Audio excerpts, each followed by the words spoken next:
Welcome to the Eagle's Nest Youth Export Incubator. In the first phase of the program, we saw dozens of young entrepreneurs from across Zimbabwe in the nest. They presented their businesses before the judges who will evaluate their export potential.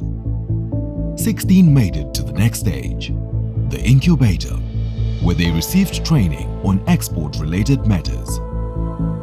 Now, these 16 are back in the nest for another round of elimination. In this stage, the judges will evaluate the progress they have made since their previous appearance in the nest.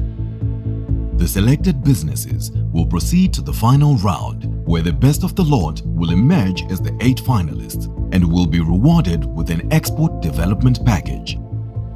This season of the Eagle's Nest is proudly brought to you by Zimtrade and EcoBank, the Pan-African Bank.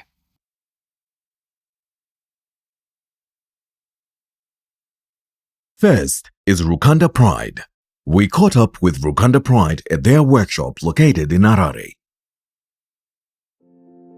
I started Rukanda Pride in 2018. The main reason why I started the business then was because I needed something to sustain us because we're staying just the two of us with my little sister. So we needed something for survival. We needed constant income. Rukanda Pride has a few in-house designs, but by virtue of customizing, we're able to embody a customer's imagination.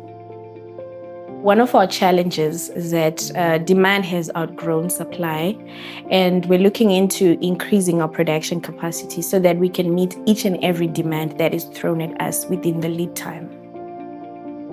So we want to expand because we want to be able to create more jobs and empower more youths, as this is a youth-owned business which currently employs 6 people that fall under the youth budget.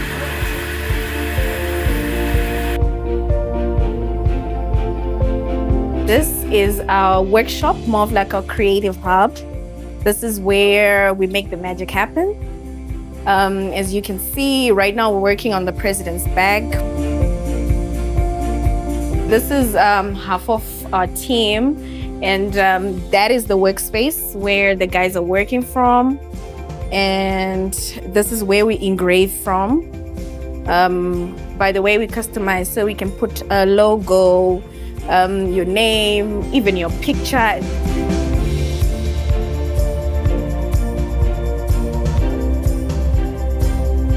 Through Zimtrade's Youth Incubation Program, we've been equipped with information that gives us competitive advantage in the regional and international market, and we're looking forward to more assistance to increase our production capacity. We want to grow, expand, and be innovative enough to deliver remarkable related products that satisfy today's customer within the borders of Africa and beyond, because I want to share my vision with the world.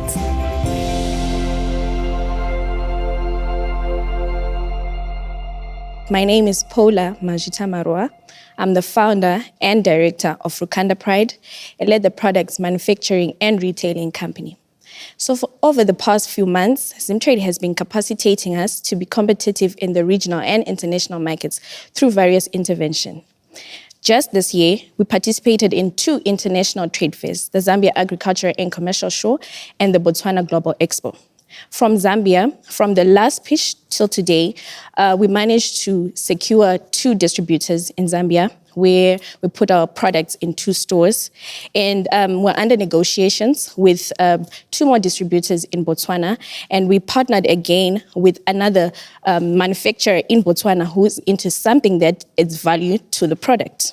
Last time, I remember you mentioned branding the product and reducing the product portfolio. So today, I have the briefcases, the laptop bags, wallets, belts, shoes, and corporate folders. And again, on the branding, we managed to secure a machine that does branding of our logo, lasering of our logo. And I don't know if you can notice wooden tags on our bags. How much have you sold since our last interaction? Since the last pitch, I think we've sold about 15,000, including the products that we sold at the Botswana Global Expo. Okay, and how many units is that? We're looking at about 100 units.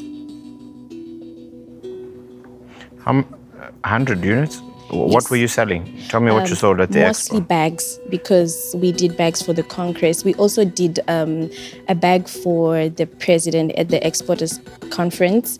Which we president? did the Emerson Mnangagwa. Okay. Yes. And You said you did bags for the Congress. yes, ma'am. Which Congress? The recent one. Oh, Which type of bags? The briefcases. They're different. Like the those HE one, this one was for the HE. And then we have other laptop bags that were for the VPs. And then we have the laptop bags that were for the ministers. How much is a bag like that? This one is $500.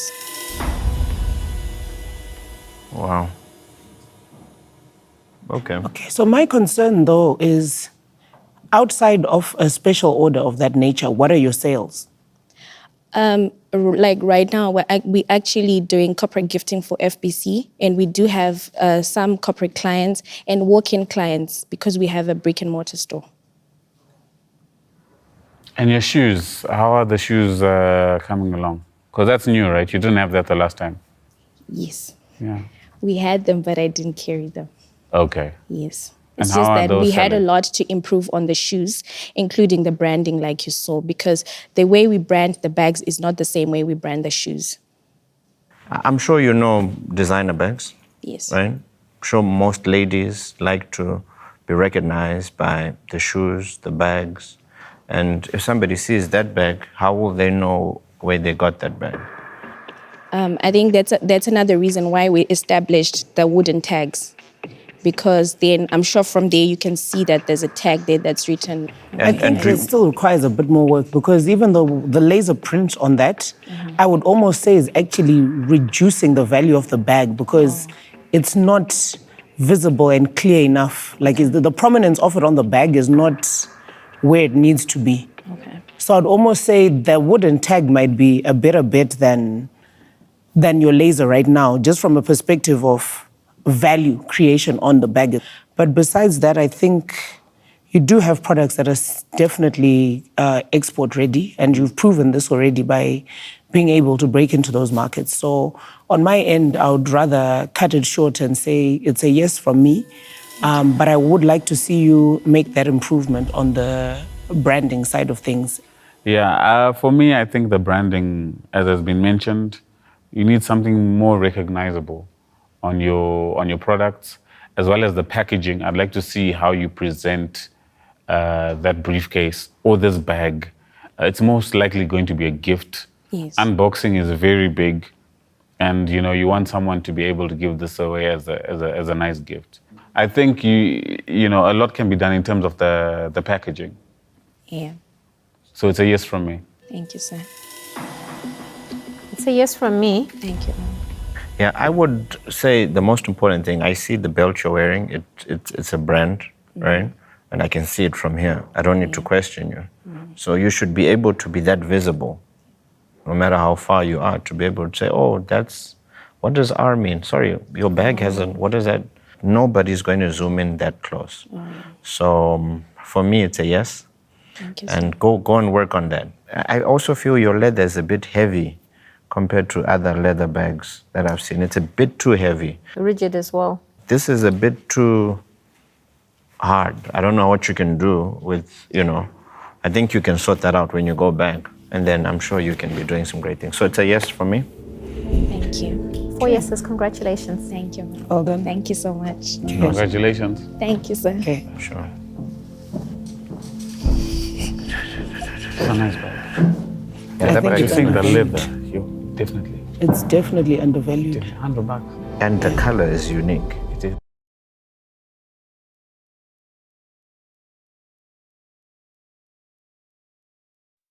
Next is Ona Natural Oils. In his first pitch, Nigel impressed the judges with his products. Don't be shy. You can apply some on your hands. Thought you were going to say, don't be shy, take them home. Maybe after. We also caught up with Nigel at their manufacturing lab in Westgate, Harare.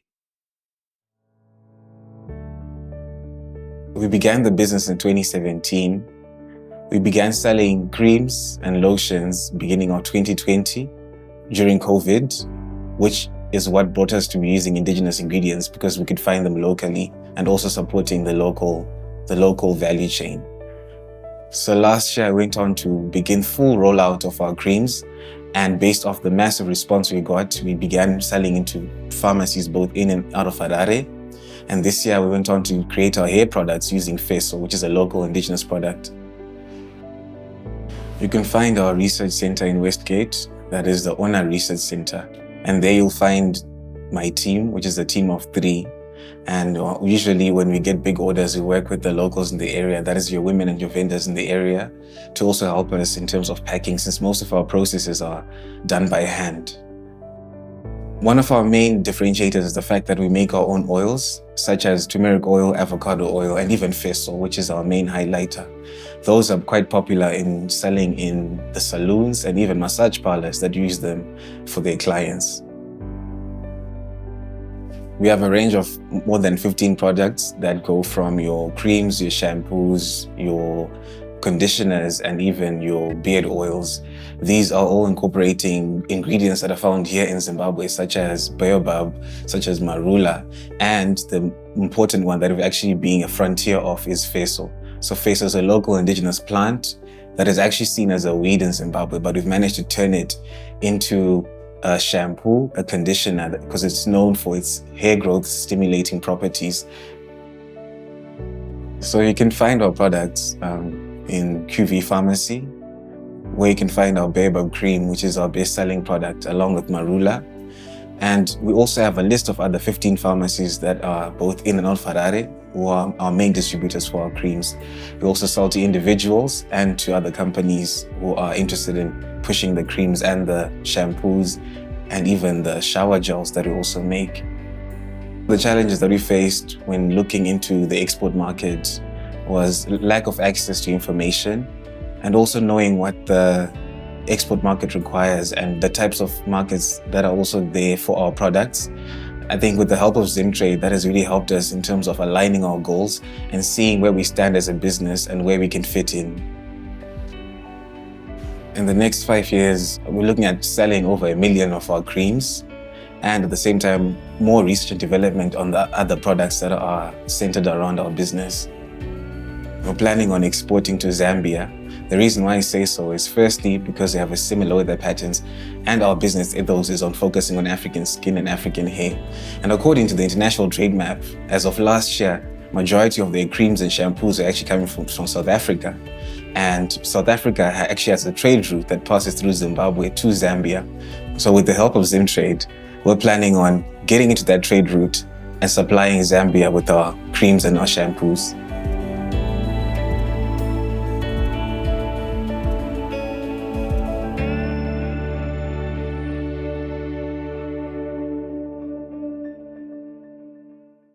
Okay, tell me figures, like what are you making monthly? Okay, I came prepared for this. Okay, awesome. Yeah. We grouped our business into 2 phases because initially we weren't even sure of our costing, but thanks to Zimtrade, we now know how to do our proper costing and also just working on terms of our business and the technical interventions that we got. So as of now, through our cash sales, we've made about $400 through our cash sales. And then from credit sales, we also about $273. So that is coming from the pharmacies. We sold about 168 units so far. That 168 involves the cash sales and also some of the credit sales. We've sold about 59 units of the oils, which are $5. That's given us about $236. So comparing that with the body butters, 168 units of body butter gave us 386, but the oils, 59, gave us 236. So that also now, with the help of Zimtrade, if we're able to push more of the oils, it's quite lucrative as compared to the body butters. That's why our core business is on the oils, and then these are byproducts that come out from the oils that we make. Okay. You mentioned having 15 variations of products. Yes. Do you not think that you would benefit more by streamlining and having some key products that you really push and market versus having a line of 15 and all are just sort of sitting on the fence? I completely agree with you. So as what's you- your best-selling product? So our best-selling products are the body butters that you see in front of you. Okay. So those two ones are the ones that we're pushing, and we have a capacity of making 200 per day, Okay. like I'd mentioned before, but it's now working on partnerships and distribution channels Okay. for us to push that. And then after establishing that, we can also be pushing the other, the oil side on other, maybe business to business as compared to pushing this from business to customer. So on the oils lines, the oils are not performing as well. Yes, they sell for a higher price, Yes. but they're not selling as well. So from the last pitch that we had, most of these things, we were not even sure of how aligning our business, like what our core business was. But with the help of the training that we did, we figured our main business was working with the oils. So the oils are the core of our business, and then these are now the byproducts that are now coming out. The reason why I say so is all the body butters contain all those oils there. But now you're saying the body butter is the one your that sells biggest more seller. than what you're saying is now your core. Because we had been pushing the body butters the past 2 years, it's something that we're that's what we had been confident So in. you're trying to shift. Then now it's shifting. I think us making our oils allowed us to cut down by 22% our production costs. So now that in your mind, it helps to you now notice, okay, this is what our core business is, and this is the avenue that will allow us to make about 1 million units by 2024, because it's an avenue that works well for the business. How much are you making from people that are repacking? So for now, we're working with 2 individuals. It's about $90 a month. They're just buying maybe kgs of the cream or maybe a liter of the oil. Yeah. So Nigel, I'm seeing that you're spending a lot of time in product development. Yeah. Too much time in product development. You know, like Nombula said, identify your winning product Okay. and run with it, because you're averaging about $200 a month, right? In the past 3 months. No. We made between then we made about 673. In how long? From a month and a half. Okay, so Yes. that's how much a month are you making? If we're going to put that in half, it's about 300. About 300. Yes. Yeah, you're gonna need a lot more money than that in order to even look at business development. Okay. You know, to look at automating your process. You're gonna need a lot more money to look at product promotion, merchandising, distribution, Yeah. and all of those things. Yeah. And you're spending a lot of time on product development. Okay. So what we had done, we've been working with brand ambassadors who have about a reach of 5 to 10K in terms of viewership. And then also working with a local startup called Farm Hut. So Farm Hut pushes at least 10 baskets per day, family baskets that they push. With each basket, they have a body butter in there. So that's looking at pushing 10 body butters in a day. We have a couple of retailers that are interested in the product, but unfortunately, it's a statutory instrument now. You can't get into these spaces if you're not fiscalized, which is now with the profit that we're getting from this period now, we're pushing them towards getting a fiscal machine and also pushing them back into the business. How many pharmacies did you say you're in? 14. 14? Yes. Out of all 14 pharmacies, you're only selling $300. Between then and now, yes. It doesn't make sense. If you're working with so many people and you're producing so much, you should be telling us you're making 3-4K with the volumes that you're having. With 14 pharmacies, how many people are actually going into a pharmacy to buy a lotion? He needs to decide on a Some say distribution pharmacy, channel that yeah, actually works for him. Okay, because clearly the pharmacies are not the best avenue. Okay, so why we had worked at pharmacies was these are cosmetics, it's quite intimate. And to build that trust, we went to pharmacies because when you buy medicine in a pharmacy, Do don't you buy necessarily... lotion in a pharmacy? Do Sorry? you buy body butter in a pharmacy? The body butter, yes. Yours? Yes. When I go to the Yeah. pharmacy, is to get stuff that the pharmacy core specializes Yeah. in, honestly. And it's just, I can maybe look at stuff, it's nice to look at, but it's Yeah, not you're not really gonna buy to go it. and buy a body butter or a hair oil. Yeah. Okay, so your distribution channel needs to get right. How is that possible that you've got all these channels? How many products is each pharmacy selling per month, per pharmacy? It's a What's the minimum challenge? Minimum of 12. We give them 12 units. And they sell how many? We sell about 10 or so. We always leave about 2 left. Then we give them new stock. And said a unit price is $22.30. $2.30, yes. So that's $24 per pharmacy. Yes. Now that's we get 27, Yeah. 27.60. Yeah, Yeah. per pharmacy. For a month. Yeah. I think for me, I think I've made up my mind. Number one, I would like to first see you streamline. Two, I would love to see you be a lot more aggressive in terms of exploiting the avenues you have, because there's a missing link that you need to create in your team of people who are going to be aggressive in terms of marketing. There's somewhere where you're going wrong. And for me right now, it's a no, because I want to first push you and see you focus more on that Marketing. before we can even get to talking about being export ready or exploit the local market that you have right now first. Saturate it. Yeah. Okay. Nigel, I'm not happy with the progress you've made into the market. At the last presentation, we established that your product was good. You went back and worked on the products. What did we say the last time? Get into the market.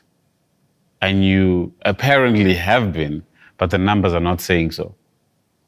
You love product development, but I feel like, you'd be better placed actually doing the manufacturing and other people selling. That's where I think you'd be placed. Product development, you stay in that space, and it's either it's sold under this brand or you give away your product, you license it off to other retailers. I'm going to give you a no, because I feel like you're not ready to get your hands dirty. You're not ready to actually walk with a satchel with your own product in the street selling it.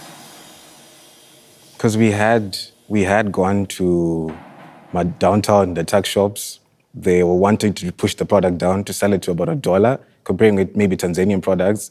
We had gone down to Glenora where there's high traffic, getting feedback with the products on that, until we finally realized that landed in the pharmacies, because that space, they were appreciating our products. My man, I think, everybody is trying to give you input, but you're rebounding everything we're saying. And what's the point of us telling you? Because you know the solution to everything, but it's not working. Yeah. And we're all trying to give you input, but you're being very defensive. No matter what we say, everybody's saying you're very good at making it, but you're not the seller. You're not the seller. You're not it. Thank you. So for me, it's gonna be a no, because I don't think you're the right guy to then finally push the product to the people. Okay. Where you find you lack, you should always try to leverage other people's knowledge, other people's expertise. So try and find a marketing person who can run with your brand and your product. From me, I'll give you a yes, so that you walk away with one yes and come back again next year. Okay, Thank you. Okay, you do have something good here. Pick a few. Yeah. Yeah, and then go out, find a person. Somebody who's passionate about hair and body and skin. Okay, that's what you need now. All right? Okay. And then maybe also try direct selling. I'm sure you know the Avon teams and the Tupperware teams. Yes. Try and find something like, get that going. A model like where that. you're offering them, like a 15% or a 20% on every unit that they sell. Okay, that might work, especially to get people to know your brand, especially if they're then going to find it in the supermarkets as well. Okay. Great. That you can do immediately. Okay. Okay, All right. thank you. Thank you, Nigel. Okay, thank you. All the best. Yeah. Unfortunately, it's the end of the road for the biochemist. Hopefully, he walks away with a refreshed perspective to his business model.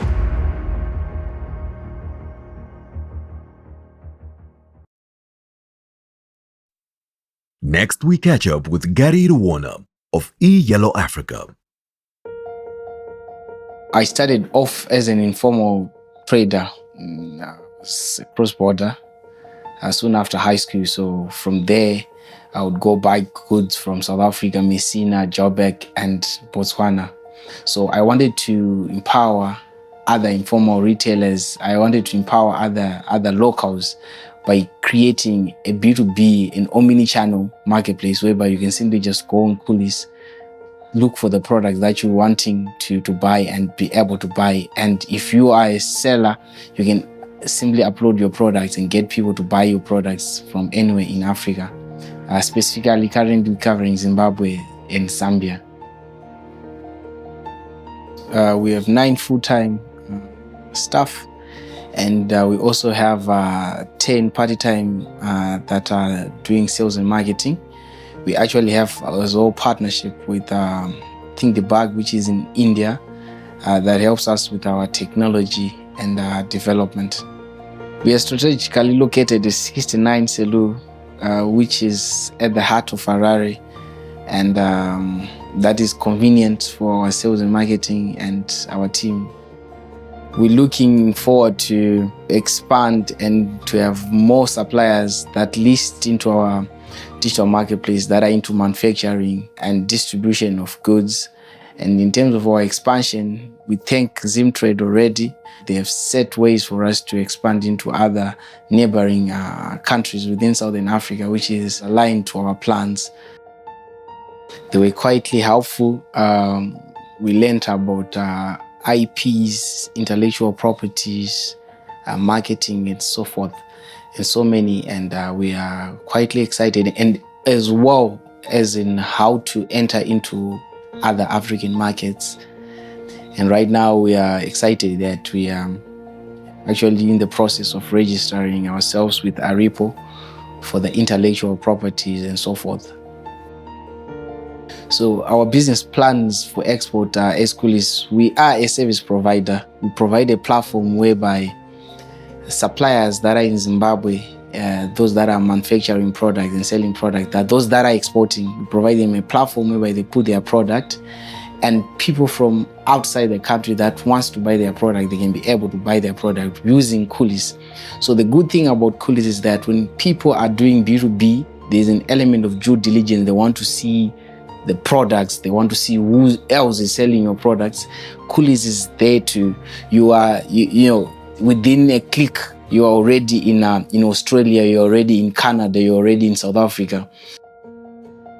One of the most things that really opened was the comments that came from the judges. They were actually helpful, and we've actually implemented some, I would say most of them, in regards to where we are, you know, how our platform was, especially our B2B, which is Coolies in terms of product and so forth, which is something that we started working on, and we are working on, and we are actually seeing more people getting on our platform and staying longer on our platform because of those changes.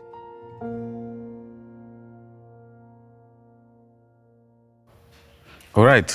Can you just give us a brief of what we shared with you last time and what improvements you've made since then? Last time there were issues in regarding to information, data on our platform. There were issues in regarding to the search engines, and again in regarding to the messages that was on our platform. And currently we have managed to work on partly branding side, and as well trying to attain more suppliers to list on our platform. Because when I came here, I think we were at a number of around 42, and presently we have almost 65 so forth suppliers that have listed since then. So we're keeping on the numbers going up. What are you doing in terms of marketing? We looking forward to Zambia, because we went to Zambia, and when we went to Zambia, we then established, we have other contacts in Zambia that are already advertising on our platform, which is almost to an amount of 12 that are Zambian companies that are already selling their products through our platform. And recently we went again to Botswana with Zimtrade, and we have managed to establish almost 8 fruitful contacts from Zambia, people that are into personal care and so forth. And they've actually called us back. By the 30th, we need to go there and try to finalize again another deal of distributorship. That's fine. But what about the customer? How are you speaking to the customer? Do people know about your site? Because it seems you're speaking a lot about the suppliers and the distributors, etc. What about the customer and the traffic towards your site? In terms of the customers, our buyers are the wholesale buyers. We are targeting wholesale buyers, so we are targeting B2B customers mainly. And again, our method of trying to sell our product, it's actually doing well under the FMCGs because we have provided an in-route to market by creating a last mile, that's a WhatsApp chatbot, especially for those that are into FMCG products. So given that you're selling cooking oil, you as a supplier that is olive oil, selling cooking oil, what we have done is the market that they want to sell to are the informal traders. So our platform, what is now doing is we have managed to aggregate the informal traders, and that supplier now, we are now providing olive oil in route to market by them selling directly to that market. Gary, is your site active right now? Yes, it is. Okay, because we've tried on two different phones and we're trying to failing get to on log and in. it's not getting on. Coolies.com. Yes.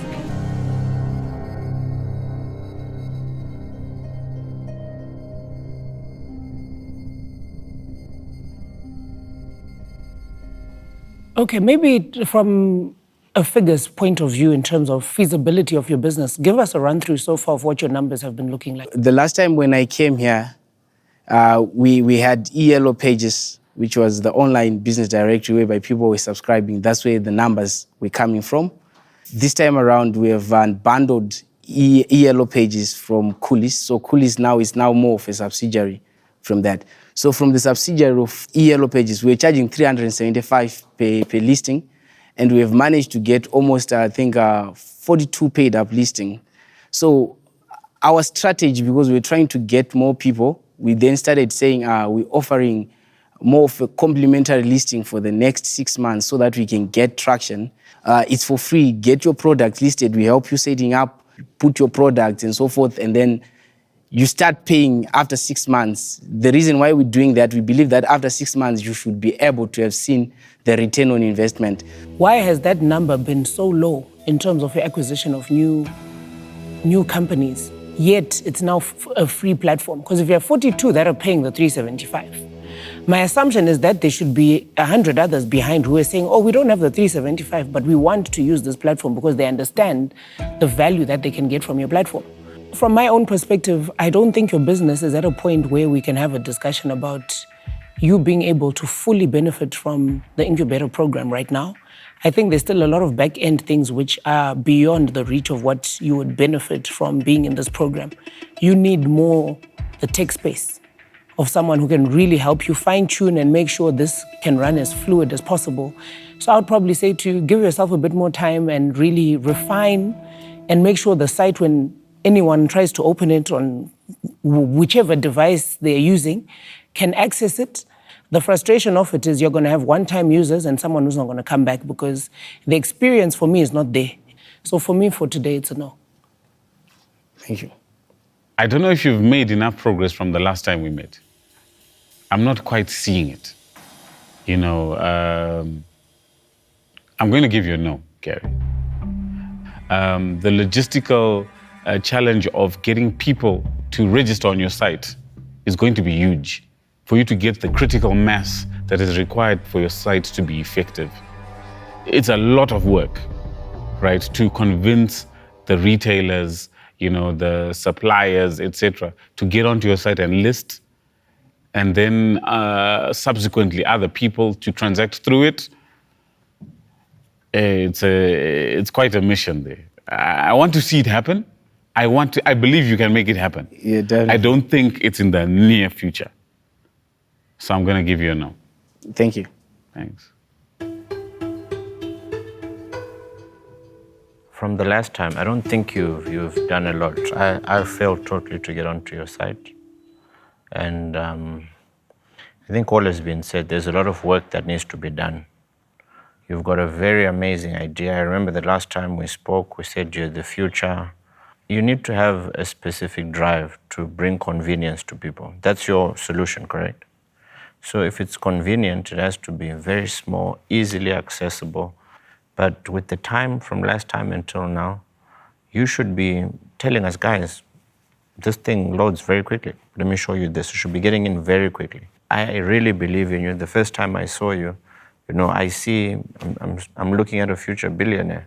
If you're really going to put action and bring convenience to people. So go work on that. Unfortunately, from me, it's a no. Thank you. Gary, I don't know if our market is actually ready for a digital platform such as yours. I think it is. Eh? I think it is. You think it is? Yeah, I think we're there now. Number one, in terms of the cost of data, in terms of the reliability of our data services, okay, I don't think we're there yet, especially when you're looking at mass markets that he's trying to reach, okay? You need to go back and push some more. Remember, this is supposed to be a vehicle that's going to make life easier. That's the idea behind it, am I right? Okay, so we're not seeing that. That hasn't come across. Keep working, keep ideating on how you're going to do it. I think the WhatsApp platform will be a winner for you, definitely. All right. Thank you It's a very no much. from me. Gary, 4 no's, unfortunately, but I believe in you, man. I'm sure if you go and do something, you're definitely going to make this right and make it work. Thank you. So I hope this motivates you to become Yeah. hungrier. Make it a point to prove to all of us the Yeah, next time prove you us see wrong. us. Prove us wrong, yeah. Next time you see us, you're going to be like, Definitely you proved wrong. sure. Thank you very much. you, Gary. All right. It's the end of the road for Gary Rwona. The judges have concluded that the platform is not yet ready for the markets beyond the borders.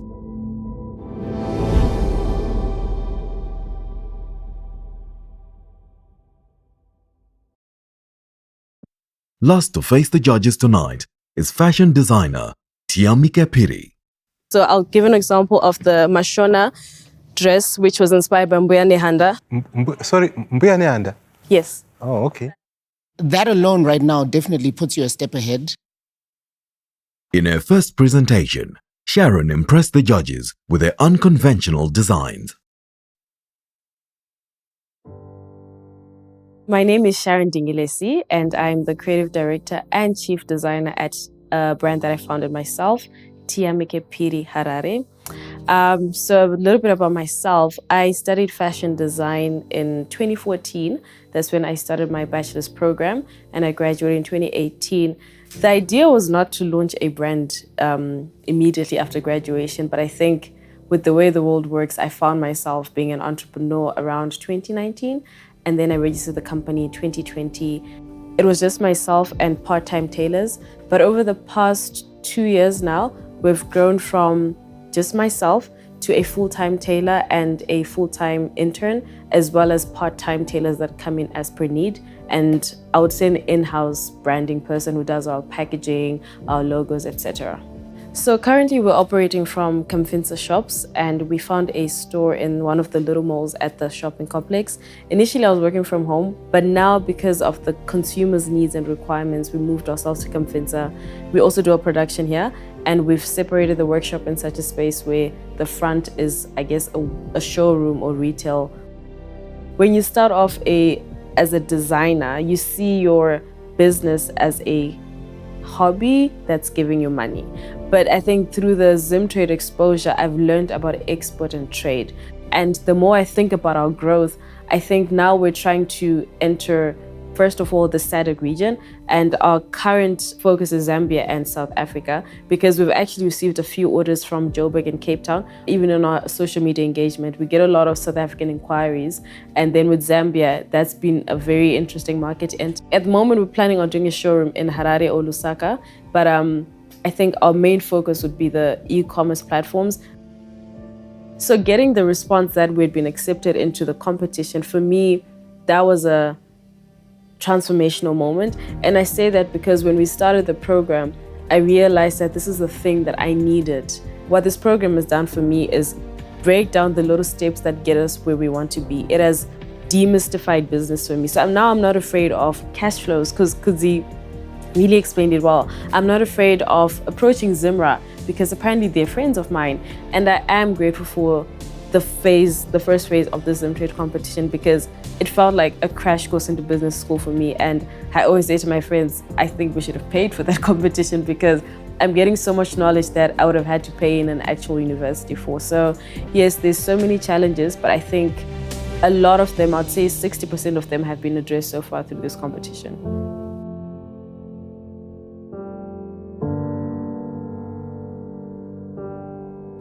Well, congratulations on getting your brand into Ginger Tree. Thank you. And also, like you're saying, your plans now for moving into the Zambian market.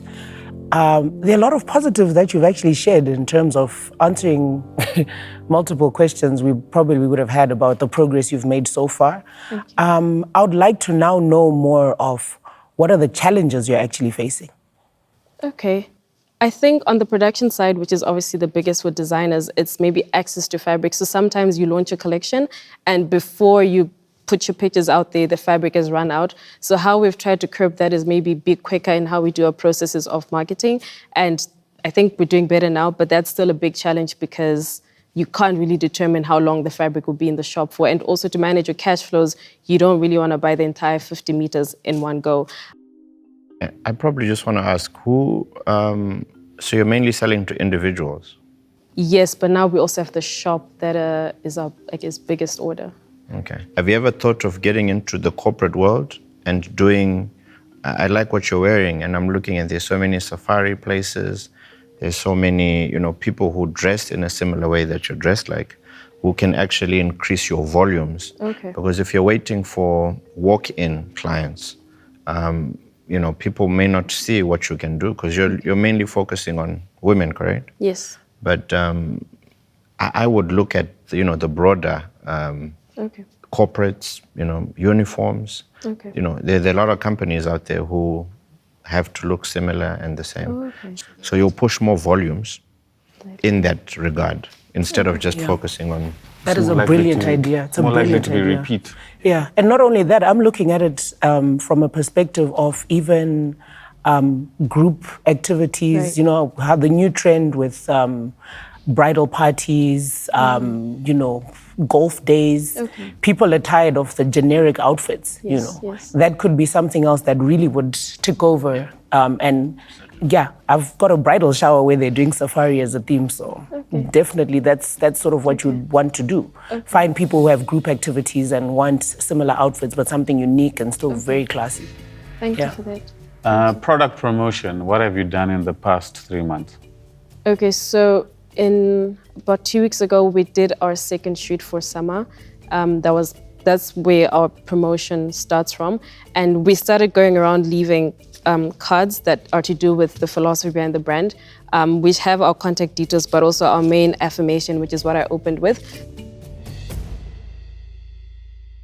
So we are currently trying to leave those in spaces that we think our target market would be. So from restaurants, beauty spas, wellness spaces, to sort of invite women in by not being too salesy from the get-go, but tell them that we want to walk on a journey of affirmation with them, and then we introduce the collections to them. So photo shoot, affirmation cards, and we have started in our marketing, we've started including more ordinary women in our shoots as opposed to just your typical models, and we've gotten a lot of good response on that. Besides that, we've amped up our social media marketing, and we've explored TikTok as well and Pinterest, which were very dormant prior to today. So those are the main. What are you selling a single unit for? The shirt goes for, the one with long sleeves is 35, the one I'm wearing is 30, and then some requested as a dress, so we make that 40. This skirt is 45 because the fabric's quite pricey, and the little swing dress is also 45. Okay. And your pants? Oh, the pants are 45 as well. Okay. And we have, for our dresses, which I had in the previous pitch, that one is $90, and we then adjust the price according to the lengths, because we give people the option of making longer or shorter. What are you selling in a month? So let me do the quick math. If I multiply so far... Your best month. Tell us what your best month has looked like. So our best month, I think we made just over 600 in sales. And this was minus the shop because that was before that was signed off. So that was our best month this year. I would like to help you on the promotion side by just extending a question to you guys. When you read those cards, what was the first thing that came to mind? What did the card say to you? I am worthy. I am heaven. Do you see this reaction? The thought process you have behind it is great, that you want to get your name out there. But it means nothing if we don't know what to associate it with. Okay. There's nothing prompting me to want to find out more. Okay. Right? I would probably say use the back end of it, or if you want to still make it a single side, put somewhere on it, they're authentically Zimbabwean crafted women's clothing range. Or a voucher. Make that or a something. voucher. Yeah, make it into a voucher, put a discount, bring this into the store, get a 10%. But right now, it doesn't, you could print 5,000 of these and not a single person is gonna like, follow, or call you because we don't know what it's for. You see? So if you can see that reaction, this is what's happening when people are seeing them out there. Right. Yeah, so work on that as well. Thank you. And then your last presentation, we spoke about the Nehanda dress. Yes. We spoke about that being an iconic piece Yes. that would put your brand out there. Yes. If properly promoted, maybe no one will buy it, right? But people will now know you, right? Right. Because that is the one thing, like an anchor piece Yes. that people will always refer your brand to. Yes. That is critical. That one requires its own photo shoot, its own story, its own soundtrack. There's so much that you can do with that. And I think it's critical that you focus on that. Okay. I like that you brought that up because what we're doing with the Nehanda dress now is, I don't know if you know a lady called Rutendo Denise. So she's into spoken word and she recently released an EP on, she does touch on our matriarchs in Africa in general. So what we're doing with her is we're doing a shoot in December where she's going to wear the dress and still do a spoken word. And I think there's one where she directly references Mbuya Nehanda. So that's now in the works. Fantastic. Thank you. Yeah, I really would want you to apply what I've told you today. Yes, sir. And I think that will totally change your game, totally. I'm going to give you a yes because I see that if you apply this, there's one thing to have potential, but if you don't act upon it, it's not going to be anything. So for me, it's a yes because I believe in you and you can bring something up. I think that at a $45 price point, there's a lot of noise, there's a lot of competition. A lot. Like, ladies' clothes are everywhere, guys. At that price point, you're going to be competing with a lot of options. Yes. And there might not be much prestige in getting your product. We spoke about the monogram. Right now, I could never tell what brand that is. I feel like this is better placed as a prestigious brand rather than competing with the noise. I like the product, the fabrics. I don't know much about fabrics, but I'm thinking your price point should be a lot more expensive so that you become more prestigious. You do more, you make more money, and you are dealing with people that actually appreciate and know what they want. Okay. It's going to be a yes if you make those changes. I will. Thank you. For me, what I'm seeing, I would like to see your brand associating itself with events like wine tastings, Yes. high-end women's business conferences, dinners, or even certain socialites, events and the likes, just so people get to know you. You need to make noise, but find a way of doing it in a cost-effective manner, but you're getting to your target audience. And not only for the local market, even in Zambia as well, just create a standout marketing plan. And I think you definitely go places. So it's a yes from me. Yeah, your brand is giving me that Ginger Mary vibe. And like the guy said, that you probably want something that's going to be there, like either something embossed on the outside, or a raised stitch or something that will show that this is you that we're wearing. Okay. It's definitely a yes from me. It's definitely a yes. So 4 yeses. Congratulations. Thank you. All the best. I don't know. Should I go? Yeah.